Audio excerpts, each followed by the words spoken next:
and welcome back. This is Dr. Carmen Bryant. This is Overcoming Narcissist Abuse. Welcome back to my YouTube channel. Those of you that are new to the channel, thank you for joining me. Thank you for all your support. And today I wanted to talk about, let's talk about effects of emotional abuse concerning narcissists. Okay, and so this, I'm going to a webpage called healthyplace.com. Abuse, emotional, psychological abuse, and effects of emotional abuse, but it's healthyplace.com. And so do understand that when you're dealing with a narcissist, you know, you have narcissists and they're individual people. Narcissistic personality disorder, or NPD, you know, it seems like they're playing from the same playbook. You know, that their behaviors are the same, the symptomology is the same, but each individual narcissist is an individual person themselves. And so you'll find narcissists that have like schizophrenia, you have narcissists that have ADHD, you have narcissists that have autistic, they're on the autistic spectrum, you have narcissists that have PTSD, a lot of them do have post-traumatic stress disorder, bipolar, you know, depression, anxiety. They have other symptoms that go along with it. You know, previously in the other mental health disorder book, they had mental retardation, which was mild, moderate, or severe. Now it's called cognitive or intellectual delays, mild, medium, or severe. And so they can have, you know, cognitive delays. They can have developmental delays. You know, you have narcissists that are well educated, and you have some that are not educated and even illiterate. You have those that are alcoholics or drug addicts. You have those that are pedophiles, and you have those that are not pedophiles. You know, so each one of them have, you know, what causes sexual dysfunction. You know, what causes, you know, the sexual predators. A lot of the sexual predators that are in prison have narcissistic personality disorder, and some of them do not. You know, they have other personality disorder, antisocial personality disorder, or psychopath, sociopath.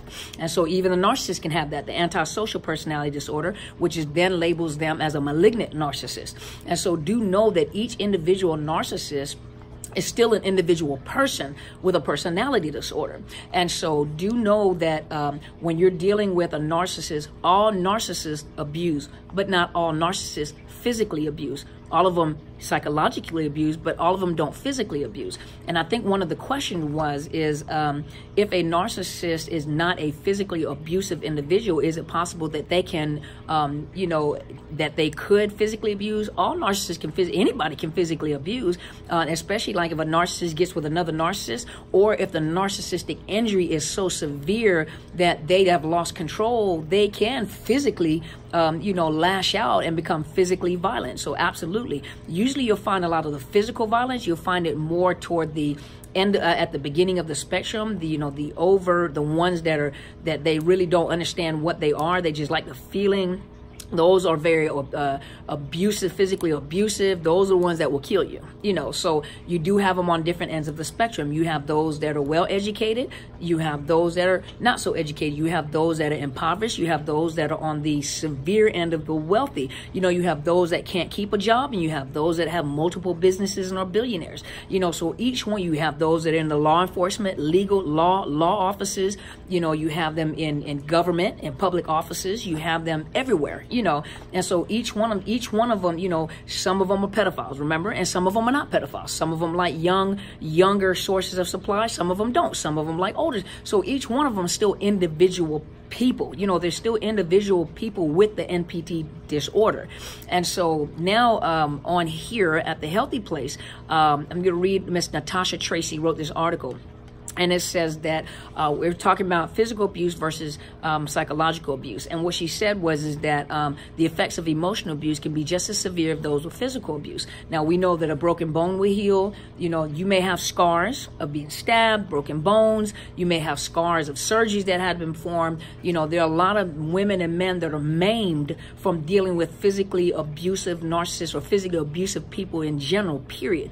You know, scars, the pain, the physical pain will go away. The scars will go away, but the psychological pain, you know, sometimes transitions into post-traumatic stress.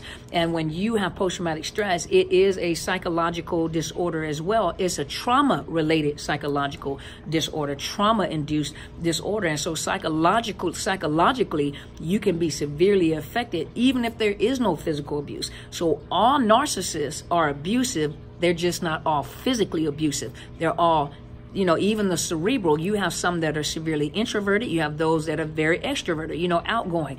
And then you have the cerebral who may also be very quiet and introverted, but they're psychologically abusive. You have those on the upper spectrum, you know, that are more calculative in what they do, but it's all psychological abuse. And so here, we talk about the short-term effects of emotional abuse. And so short-term effects of an emotional abusive husband or wife often have to do with the surprise of being in the situation or questioning of just how the situation arose. And so a lot of you, look at your situation now. Some of you have been in it for 48 years, but some of you look back at the situation, you question like, how did I get into this? And you've never been in a situation, in a relationship like this before. Some of you have been in relationships like this before, and you wonder, how did I get back in this situation? I thought I was being very cautious. Some of you come out of toxic families. Some of you come out of narcissistic families. How did I end it? Some of you are like, oh my gosh, it's like marrying my father, or oh my gosh, it's like marrying my mother, you know, because it's like you were attracted to what you came away from. You were used to chaos, and you got right back into an environment like that because that was your comfort zone. You never got help to deal with the abuse or the trauma that you went through. Now, keep in mind that not all narcissists have been physically or, psychologically abused. Some of them have, and we talked about it on another video, and I'm going to talk about it in another video about the different ways the environments affect the parental, effects of, the development of the personality and how the development of narcissistic personality, because they're still studying it, so there are different, different factors that play a role in the development of, the personality disorder, the abnormal personality. And a lot of it is also learned behavior. Empathy is learned. And so a lot of the things that the narcissist has learned. So if you've been in an abusive relationship, you learned it from somewhere. They learned abuse from somewhere. And remember, I said that all of them are not physically abusive, but they're psychologically abusive, And so what's another thing here? It says, some emotional abusers don't begin their abuse until well into the relationship. So you guys know that from the love bombing. They love bomb, but do know that, when you're being love bombed, as soon as they grab a hold of you, you're devalued already. You've already been devalued. They don't have any respect for themselves. They don't see themselves as valuable. And so in their minds, they think that if you can connect with me, you have no value, because they project everything. They deflect how they feel. And so if I can get you, then you have no worth anyway. If I can get you, then you're not worth my time anyway, but you may have some supply that I need, and so I'm just gonna keep. But they already have no respect for you. And don't sleep with them the first night, because they've already devalued you. And so as soon as they get you, they already devalue. As soon as they get you, they begin to devalue in their mind. They just have to play the game to lock you in, but eventually that mask begins to slip. And what ends up happening is you're looking at the situation and you're questioning, like, what in the world? That's the mask slipping. What in the world? And so the trauma bonding starts after that. They take you to the high, then they drop you. They take you to the high, then they drop you. They take you to that height, they love bomb you, and then they abuse you, they drop you, they gaslight you, they ghost you, they silent treatment you, and so this is on and on until you are hooked, until you are literally addicted to them. And so husband or wives may find themselves shocked to see the new emotionally abusive behavior. So they've love bombed you so good that by the time you see them, and they're abusive now, it's almost hard to fathom. Like, you must have had a bad day or something happened. So it's almost like you're trying to justify the behavior. Well, I know he or she came from a bad family background. I know that they were abused before. So you're trying to justify the behavior because it's so hard to accept. The behavior and thoughts of the victim then change in response of the emotional abuse. So here are some short-term effects of emotional abuse, and they include surprise and confusion. So of course you're surprised at the fact that that they changed so rapidly, and confused over the behavior. Like, what happened? What did I do? You start blaming yourself. What did I do to cause you to act this way with me? Questioning your own memory. Did it really happen? That's that gaslighting phase. Anxiety or fear, that hypervigilant. You're constantly on edge. You're constantly just hypervigilant. You're constantly anxious. You get around them, you get anxious. The shame or the guilt. You're just completely ashamed that you're in a situation like this, or you were in a situation like this. You feel guilty because I can't believe that I stayed so long. I had children, and now my children, are being affected by this individual. Had I just, the aggression. And so sometimes your response to the abuse is to be aggressive back. And it becomes so ingrained that you become aggressive to anybody that triggers you. A lot of trauma clients that come to see me are triggered anyway when they feel, you know, if something has to be pointed out, they feel devalued or they feel like you're attacking them. And so what happens is they go on defense and they're already aggressive. Some people that have come out of these narcissistic relationships are argumentative. They keep up chaos because that's all they know. All they know is a hostile environment or a chaotic environment. And so they constantly recreate it and self-sabotage themselves, even dealing with people that are trying to help them. And they take, some of them have taken upon some of the behaviors of the narcissist. That's why a lot of times the narcissist is like, look at you, you're the narcissist, I'm not, look at your behavior. And some of you are like, well, maybe I am the narcissist. And so, but that becomes a defense mechanism. And so you begin to display some behaviors of the narcissist and makes you question, like, am I the narcissist? Becoming overly passive and compliant. So some people, you know, just, it gets to a point where you try to keep the peace, so you're just passive. You know, whatever, even with the kids, whatever, or compliant, you know, I'll just comply just to keep the peace. I'm doing whatever I can to hold my marriage together, to hold this relationship together. So you don't know how to say no. You don't know how to put up boundaries anymore because they're going to cross them anyway. Frequent crying.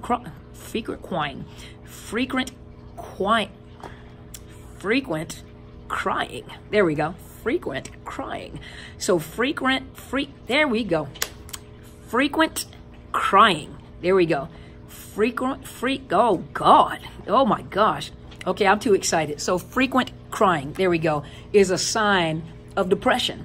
And who would not be depressed when you're with an individual that has no respect for you, who treats you like garbage, who treats you like you're not human? You know, who does that? Or like the young people say, I know we say it in church all the time, who does that?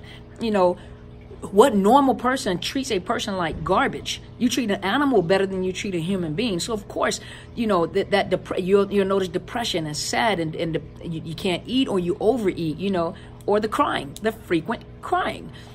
Avoidance of eye contact. So to a narcissist, to get eye to eye with them, you know, is to show aggression on your part. And so what ends up happening is you have a problem looking people in the eye because you have been trained to think that's aggressive. Or you may be ashamed, or you feel guilty and you believe that people are not going to believe you. So you have a hard time looking people in the eye.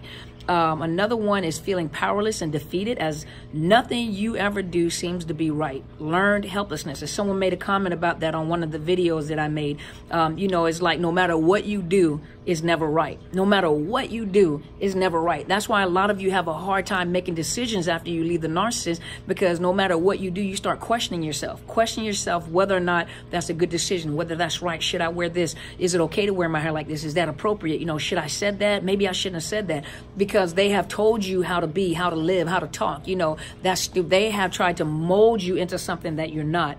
And so you really feel like no matter what I do, even afterward, it was just never right.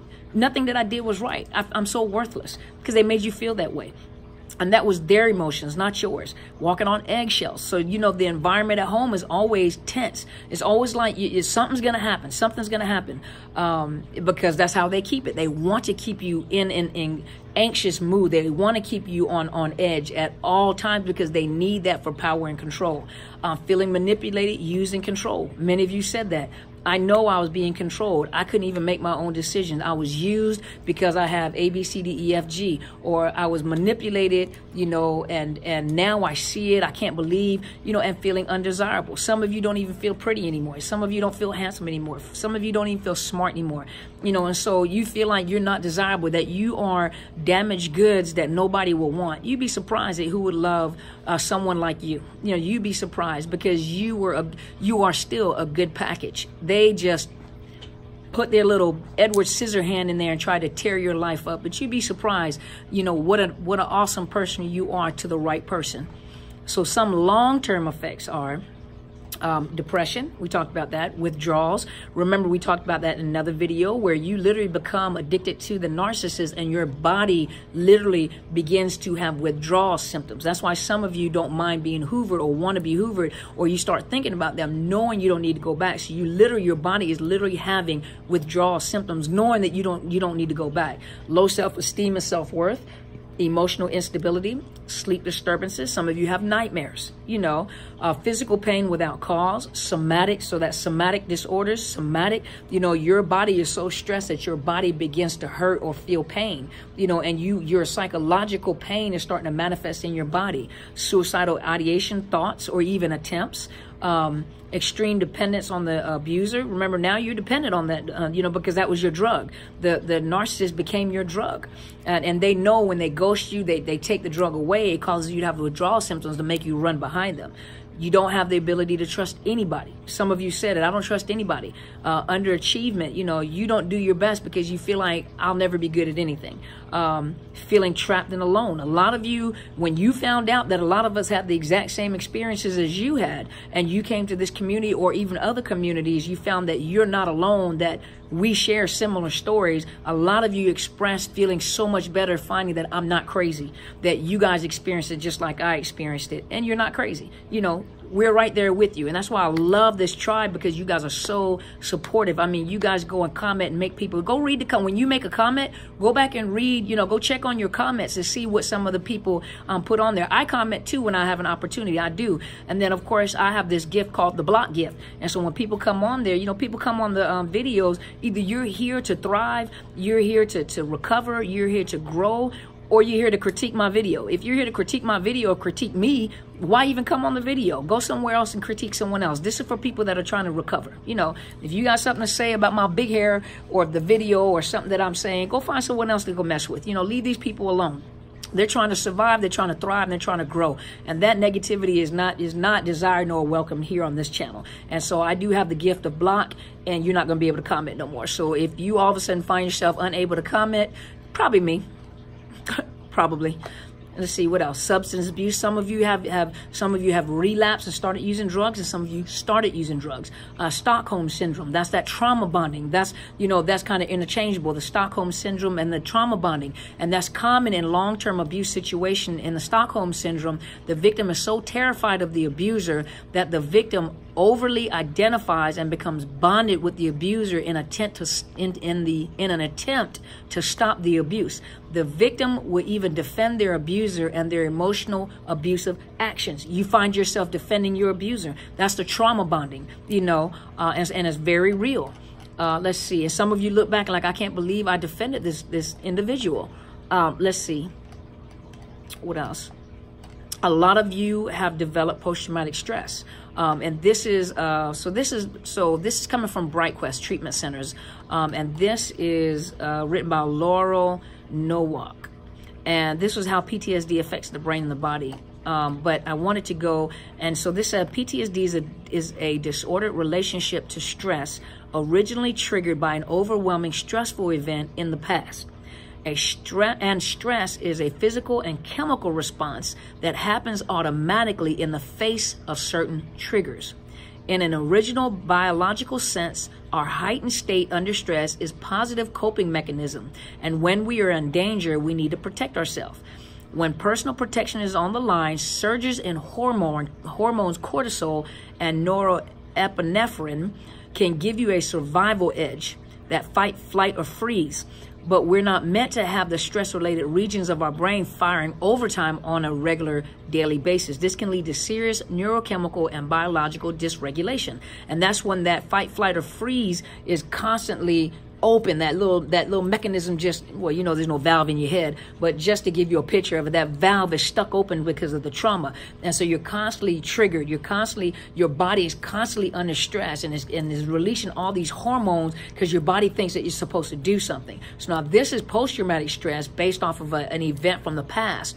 But when you're dealing with complex post-traumatic stress, this is the post-traumatic stress where there's continuous trauma going on. There's a continuous circulation of trauma going on a continuous basis. That's complex post-traumatic stress. And so let's look. Some of those symptoms include in PTSD, depression, you know, that's a part of it.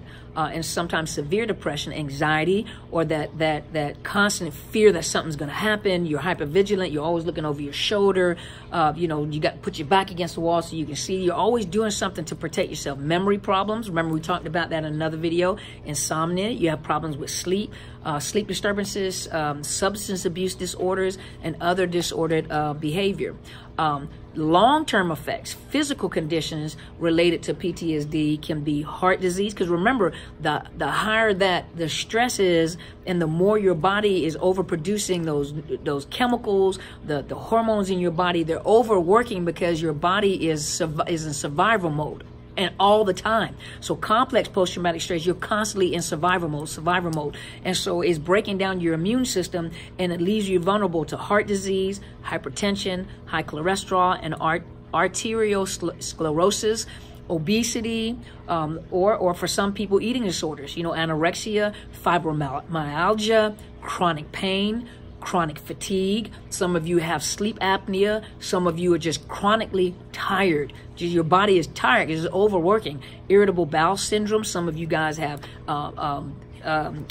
problems with the acid in your stomach, weakened immune system. Some of you guys have GERD, you know, problems with your gastrointestinal problems. You know, some women have problems with the reproductive problems, you know, periods that just won't stop. You know, you're almost like you're hemorrhaging, or periods that just stop. There should be no reason why, or premature, for those premature menopause. That can happen. Your body's reacting to the stress. And so it is best, you know, when I was in the military, one of the things that I was taught by one of the psychiatrists is that you can actually stop the course of post-traumatic stress if you interject counseling early on. So a lot of the soldiers that were coming back from deployment, Iraq, Afghanistan, these long-term deployments, they got them into counseling in order to interject counseling, teach them relaxation, EMDR. They interjected counseling early on in order to decrease the possibilities of PTSD developing later on. And counseling really helped. For those that didn't catch it, and they live with this chronic anxiety, it just got worse and worse and worse and worse with time. Now, there's also other factors that play into it, because you may have a history of trauma from childhood, or history from trauma previously, and now, you know, this trauma has reactivated, re-triggered, and just added and compiled on to the trauma from the past. And so it makes it a little more complex and harder to treat, because now this is long-term trauma and post-traumatic stress, or that complex post-traumatic stress. And so let's see, with post-traumatic stress, you can feel volatile, out of control. It can also manifest itself where people will think you have bipolar, or they'll think you have ADHD, you know, and a lot of times people are misdiagnosed. They're given ADHD medication, they're given mood stabilizer, and in actuality, it's post-traumatic stress. And a lot of those symptoms look very similar. So it's good to have someone do a good assessment and do a good history intake to find out historically things that have happened throughout life. And that's a part of the assessment. When I do assessment, I go and look at the traumatic events and life experiences to see how this played out, and in order to distinguish between a mood disorder, you know, a misfunction in the wiring in the brain with the ADHD, the attention deficit, or post-traumatic stress. Because post-traumatic stress can manifest. They may look the same. They may have some similar symptoms. Put it that way. They have some similar features. Let's see. Okay, well, I think that's it. So hopefully that has helped. Let's see. Yeah, well, hopefully that has helped and given you some idea of how emotional abuse can affect an individual psychologically and physically, and along with that post-traumatic stress that goes along with it. And so hopefully that has helped you guys. Thank you so much for tuning in. If you have not purchased my book, it is Unmasking the Illusion of Perfection. You can find it on Barnes & Nobles. You can find it on Amazon. So you can download it on your Kindle. Buy it for a friend. Give it to the teenagers to read, to give them an idea of what this looks like. I guarantee you some of them will have a ding, ding, ding, red light, green light, red light, and start seeing some things in family members, in parents, you know. But give them the book, let them read it, because some of this stuff they see all the time, they just have no name for it. But, you know, share the book with someone. Someone needs to hear this. Share the videos with people, because you never know who's in a situation. A lot of people that came out and said they were in a situation, It's like we were flabbergasted, like, what? Not Mr. or Miss so-and-so, not Deacon Bob and Evangelist so-and-so, not Sister so-and-so and Mr. so-and-so. Yeah, you find out, and some of them are older people. And come to find, I found out, like, I was doing a speaking engagement one time. There was an older lady, an older church mother, who said that is exactly what she went through. But in her time, you know, you don't talk about it. You be quiet. You don't talk about the church leaders, and you don't tell your business. You just quietly suffer. She says now it's different because now we can speak out. But at that time, it was a very hush thing. You don't talk about stuff like that. But they were able to relate. But do you see that she got a sense of freedom, that someone started talking about it and she was able to relate and say, I went through that. So share it with someone. You never know, you know, who's been through this. And I really thank you guys so much for supporting me. And so if you have not already, please subscribe to my YouTube channel. It is Dr. Carmen Bryant, Overcoming Narcissist Abuse. Hit the bell. I upload Tuesday through Friday pre-recorded videos. On Sundays, I come on live between 8 and 9 o'clock Pacific Standard Time, which is the West Coast time in the U.S. We do have a guest here. We have conferences that are going on starting today. I should be able to come on Sunday, but if not, of course, you know, I will come and let you guys know ahead of time. But I want you guys to have an awesome weekend. Also, my Facebook page, I have Overcoming Narcissist Abuse, which my book is on there, which has the header of my book, Overcoming Narcissist Abuse. And so I do use that to promote the book. I put the videos on there and put other information on there for those of you that are in the Seattle area. I've posted the conference information on the Overcoming Narcissist Abuse Facebook page. So if you are in the Seattle area, come on down. You get to see me after the conference. You know, I'll wave at you. You wave at me and I'll wave at you. You know, and also I have my professional Facebook page, which is Psychological Health Consultants and Services. So I do post on all three. I have an Instagram account, Overcoming Narcissist Abuse. I don't know if I spelled it all out. I have a Twitter account. So I'm trying to be hip, y'all. Hashtag Dr. Carmen Bryant 1. So you guys are welcome to join. So I do post the videos. So I'm working it. I'm young and things and stuff. You know, so hopefully you guys have a wonderful weekend. Go be great.